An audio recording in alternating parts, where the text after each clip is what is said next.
साथियों, मेरा नाम उमर खालिद जरूर है, लेकिन I am not a terrorist.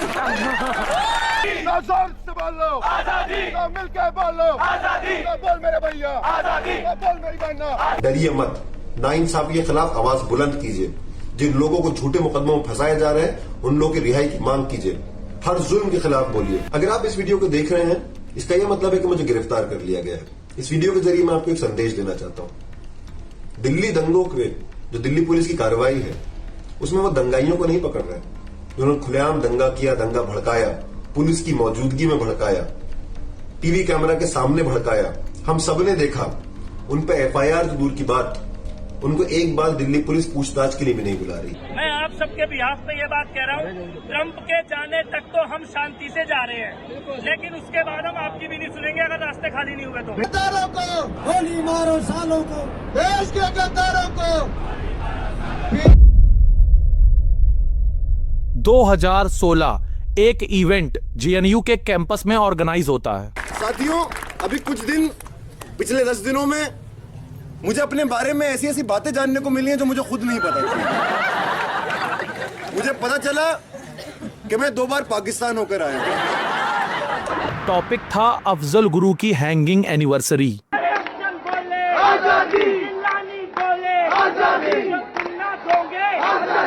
इस इवेंट के बाद में एलिगेशंस आए कि एंटी नेशनल स्लोगन्स कुछ स्टूडेंट्स के जरिए लगाए गए हैं, और इसमें एक नाम सामने आया, उमर खालिद, जिसके ऊपर भी चार्जेस लगाए गए। अब जेएनयू के बाहर पुलिस नजरें गड़ाए और छात्रों के सरेंडर या गिरफ्तारी का सस्पेंस जस का तस कायम, और उसे अरेस्ट भी किया गया। उमर खालिद ने डिनाई किया कि उसने एंटी नेशनल स्लोगन्स नहीं लगाए हैं, और कोर्ट ने उसको बेल भी दे दी। इस पर अभी भी डिबेट चलती रही है, और इस पर लोग 2 हिस्से में बटे हुए हैं। पहले वो जो कहते हैं कि ये प्रोपागेंडा है, वहीं दूसरे कहते हैं कि ऐसा सच में हुआ था। This became a national debate on freedom of speech and nationalism. फरवरी 2020 दिल्ली में दंगे होते हैं।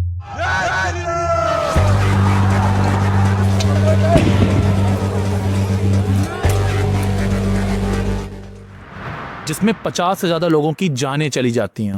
इस केस में दिल्ली पुलिस ने एक लार्जर कॉन्स्पिरेसी थ्योरी प्रेजेंट की, और उमर खालिद को सितंबर 2020 में पुलिस ने अरेस्ट भी किया।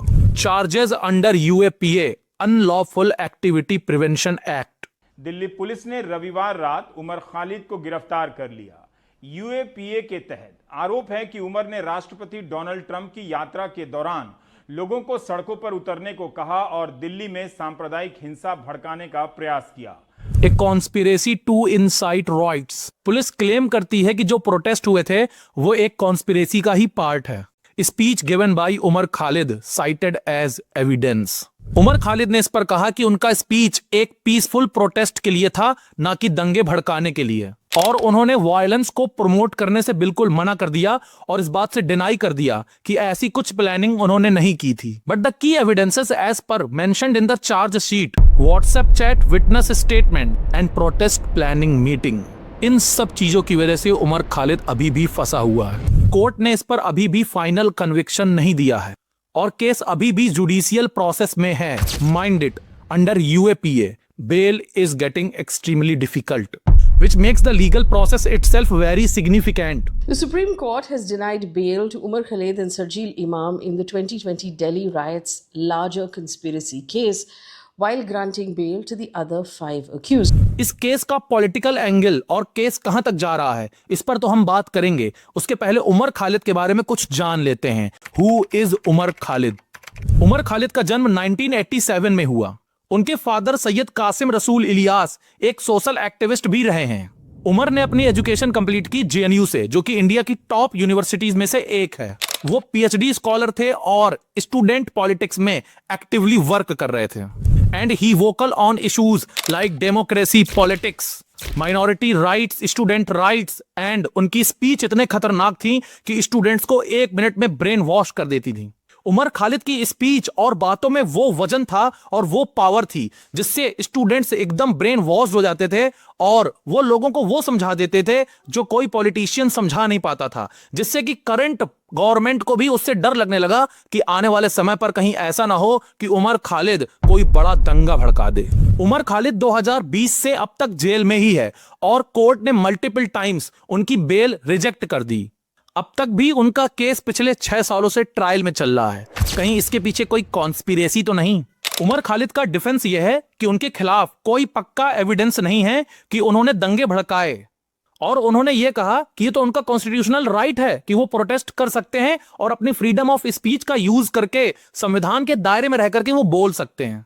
वो निर्दोष है या दोषी, फाइनल जजमेंट कोर्ट का अभी तक नहीं आया है और जब तक कोर्ट का फाइनल जजमेंट नहीं आ सकता तब तक हम किसी को ना ही दोषी कह सकते हैं ना ही निर्दोष। आप क्या सोचते हैं उमर खालिद के बारे में? कमेंट बॉक्स में जरूर बताइएगा और अगर किसी टॉपिक के ऊपर आप चाहते हैं डॉक्यूमेंट्री बनाऊं तो मुझे सजेस्ट करिएगा।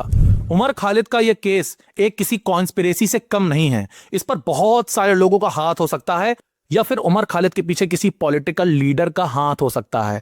आप क्या सोचते हो ये कमेंट बॉक्स में जरूर बताइएगा। For more subscribe.